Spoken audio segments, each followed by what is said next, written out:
From getting stabbed by a real knife on a movie set and not breaking character, to being investigated by the FBI for organized crime, Kevin Nash has an almost unbeatable record and reputation as one of the most legitimately badass wrestlers to ever break into the business. Nash is a polarizing figure in the world of wrestling. Some love him, some hate him. Those who hate him point to Nash as the reason WCW died, but Nash is also a major factor in the company reaching the heights that it did. And while he'd admit himself that he was in the business for the money, he's generally regarded as well-liked by most of those who shared a locker room with him. Not only because he's a charming and funny guy in person, but also because he was known by the other wrestlers to be a legitimate tough guy. Kevin Nash was born in 1959 to a devout Christian family in Detroit, Michigan. In 1968, when Nash was only 8 years old, his father would pass away from a heart attack. Raised by a single mother, he would go on to play basketball in school and found some early success. As a naturally tall individual, playing and succeeding at basketball was a sure thing. He'd even attend basketball summer camps where he would meet and play alongside NBA Hall of Famer Magic Johnson. Nash would go on to play for the University of Tennessee, where he would act as the muscle of the team, often playing rough and protecting his fellow teammates. However, Nash would eventually leave the team after a physical altercation with his coach. Don DeVoe, Nash's coach, reportedly blamed Nash for costing them a game after he was ejected for fighting another player. Nash and the coach had butted heads over multiple instances. This time, Don DeVoe grabbed Nash's jersey and spun him around to berate him. Nash, growing tired of the abuse, open hand smacked him and left the team. After playing pro ball in Europe, he'd eventually tear his ACL. It's worth noting, this was not his quad. After retiring from the sport, Nash and a friend of his started a moving company called the Macho Maids. Soon after, he and his new business partner would enlist in the army after smoking pot and enjoying the movie Stripes a little too much. His business partner would ultimately back out, but Nash would follow through, going on to serve 3 full years.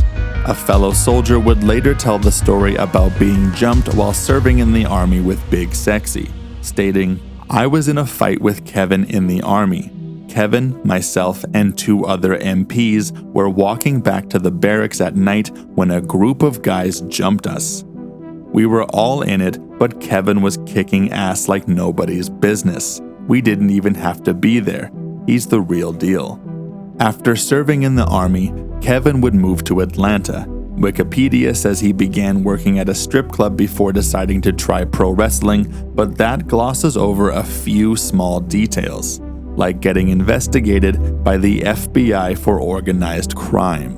The story goes, as told by Kevin himself, that he got involved with some guys who were running a wire and mail fraud scam. Kevin was brought on as the muscle of the group, but was also involved in the dealings of the mail fraud scam.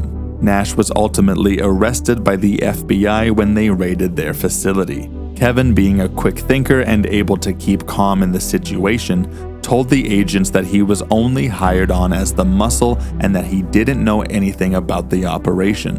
Despite actively taking part in the fraudulent activities and facing several counts of mail fraud, each of which carrying a 7-year sentence, the charges would later be dropped against him, and in an interesting twist of fate, the guy who served Nash his papers to appear in court would later be the same guy to get him a job at a nearby strip club. The same club where Nash would be working in when he'd be introduced to Barry Windham, who ultimately broke him into the business.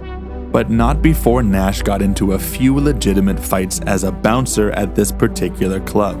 He recalls a situation where a group of Marines entered the club one night and were throwing quarters at the dancers. So Nash and another bouncer who were tasked with kicking them out of the club ended up having to fight for their lives against the rowdy group of Marines.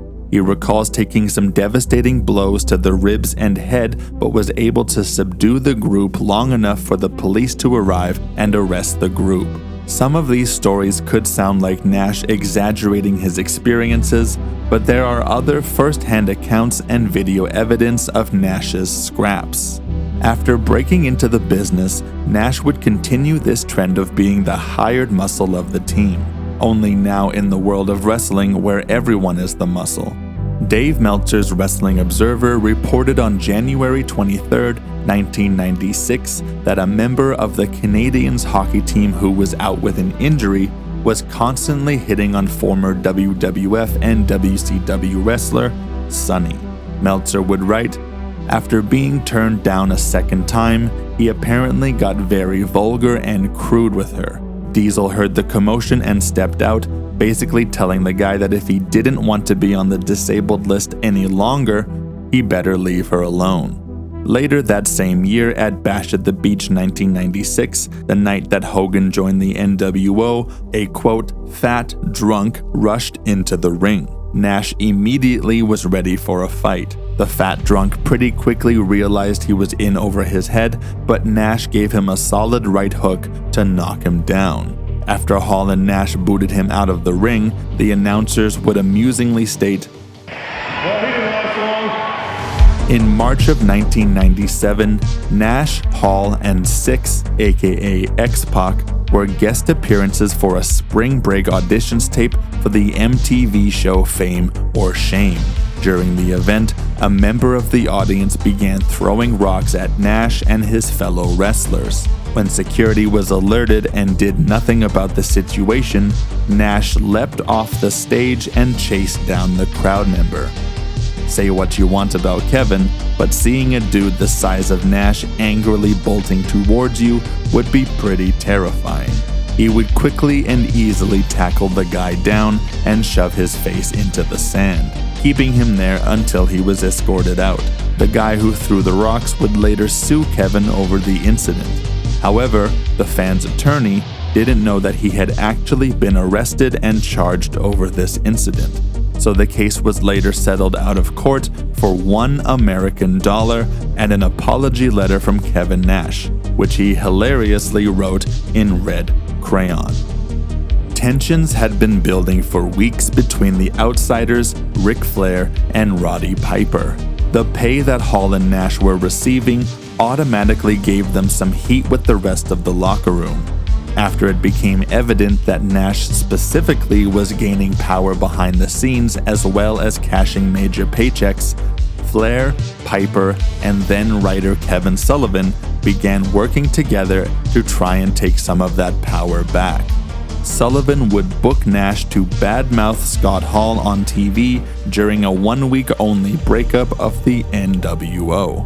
Instead, being the loyal friend that he is, Nash would refuse to do so and instead badmouthed Sullivan on live TV, later telling Bischoff that Sullivan had been actively working against the best interests of the company by giving more TV time to Flair and Piper, who weren't even involved in the upcoming pay-per-view. Later, Piper and Flair would protest the involvement of X-Pac in a matchup between the two groups. Nash would defend him by saying he was the only one there that would make the match watchable, then calling Piper and Flair washed up has-beens, which clearly offended the two legends. This would all manifest into on-air promos from either side directed toward their real-life rivals, which only escalated the situation even further.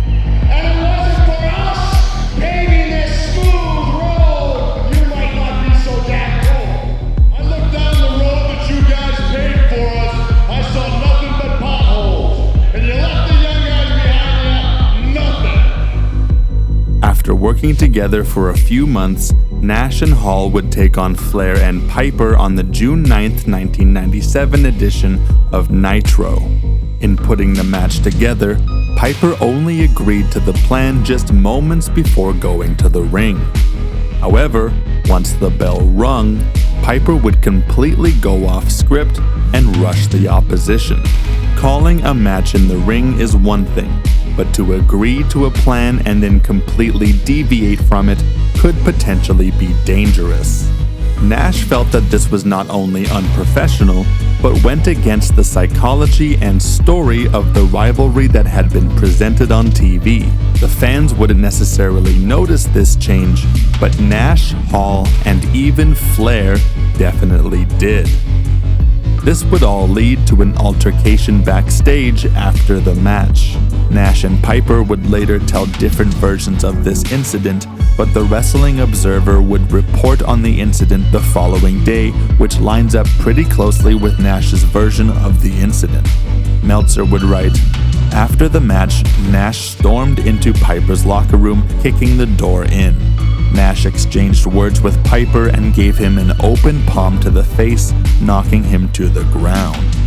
As a side story to all of this, Ric Flair would later admit that Nash is a legitimate tough guy when speaking about another incident where former NFL linebacker Kevin Green wanted to beat up Scott Hall, with Flair stating that Green would most likely beat up Hall, but wasn't so sure about Nash. In 2003, Kevin Nash was hired to play the Russian in an early Marvel Comics adaptation, The Punisher. Both he and his co-star Thomas Jane did all their own stunts in this short but memorable fight scene. At one point, the Punisher is scripted to stab the Russian with a knife, which the Russian would then no-sell and continue the fight. Of course, you can't actually stab somebody on a movie set with a real knife, so they had a prop knife built with a retractable blade that exactly matched a real butterfly knife. It was such a perfect replica that when they were filming this shot, the prop manager accidentally left the real knife on set, which was only meant to be used in close-up shots. So in this scene, where Thomas Jane picks up a knife and stabs Nash with it, that's a real knife. This is the take they used in the film, Nash getting legitimately stabbed and not breaking character, or even wincing. So I get stabbed right here in the collarbone. Boom, they stabbed me and I just, no see. Samoa Joe is one of the toughest performers in wrestling today, but even he didn't want smoke with a nearly 50-year-old Kevin Nash, or so it would seem. To be fair, Samoa Joe wasn't really at fault here, but Nash, being such a loyal friend, maybe even to a fault, wouldn't let any legitimate bad-mouthing slide when it comes to his closest friends, especially those going through a tough time. The story goes that in 2007, Scott Hall was seriously struggling with his addiction issues and no-showed a TNA pay-per-view that he, Nash, and Joe were all scheduled to participate in. With Hall not there, Samoa Joe cut a shoot promo on Hall and his addiction issues being the reason that he wasn't there that night. He essentially buried Hall and publicly shamed him for his addiction. Nash, who was in the ring during this promo, is visibly upset. Backstage, Samoa Joe tried to apologize, but Nash was having none of it. Nash got in Joe's face, calling him unprofessional, and smacked him hard. Twice. Joe did not retaliate and would leave the room. However, we would come to find out that Samoa Joe was simply doing what was asked of him, with The Office, particularly Vince Russo, being upset with Hall and instructed Joe to bury him. Scott Hall no-showed this event tonight. We have superstars who screw each and every fan who paid to see them no matter how old they are. Joe doesn't deny any of the backstage altercation. However, Nash was nearly 50 years old at the time, and Joe, most likely, could have done some serious damage if he wanted to. It seems as though Joe kept his cool in an otherwise antagonizing situation and didn't do anything that he might later regret. Both men are legitimate dudes who most wouldn't want a problem with. The two men would soon bury the hatchet, and they've been on good terms ever since. Jim Powers would recall an incident in Edmonton stating that Nash saved him from a potential beating. Speaking to PW Insider in 2010, Jim would state, "I was up in a bar in Edmonton, Alberta, Canada. This girl met me there. Turned out this girl's boyfriend was in there and we got into a skirmish. So the best I could do was just hold on to the guy up against the wall. I nodded over to the boys and Kevin got it real quick. Kevin came up and busted it up. My wife is in the kitchen, so I don't want to get too graphic, but Kevin came and saved me. Teddy Hart recalls another situation in Calgary where they were sitting together in a bar and a drunk fan asked for multiple autographs from Nash. After one or two, Nash refused to do any more as they were eating and having a good time, and the fan was being disrespectful. The fan would leave momentarily, only to come back over and kick the legs of the chair out from under Nash. Nash caught his balance, falling into the guy, and a fight immediately ensued. According to Teddy, the restaurant heard a loud yelp, which was coming from the drunk fan as Nash went for the man's eyes. The guy would then grab Kevin by the balls, hoping to subdue him. Kevin would then say, "Which do you think is going to pop first, my balls or your eye?" The guy let go and the fight was over, momentarily. According to Teddy Hart, the crazed fan couldn't let the situation go. He would harass and pressure Nash to continue the fight outside. The fight would continue, but the cops had already been called. Again, according to Hart, Nash would not press charges and even shook the guy's hand before he was hauled away in the police car. Kevin Nash certainly has his share of controversial actions and opinions. Fans are free to make up their own minds about whether he made a positive or negative impact on the business. Without Nash, WCW may not have seen the rise that it did, but you could argue that because of the success of the NWO, Nash threw his weight around and bullied the rest of the locker room to secure his spot at the top. However, according to Meltzer, Nash is generally well liked by those who shared a locker room with him. And outside the ring, many fans have glowing testimonies about Nash being down to earth and willing to go above and beyond for those who treat him with respect. Despite his controversies, Nash has had one of the most interesting careers of all time and has led a life of extreme highs and tragic lows. While he may not be everybody's favorite guy, he's earned his place in wrestling lore as a badass.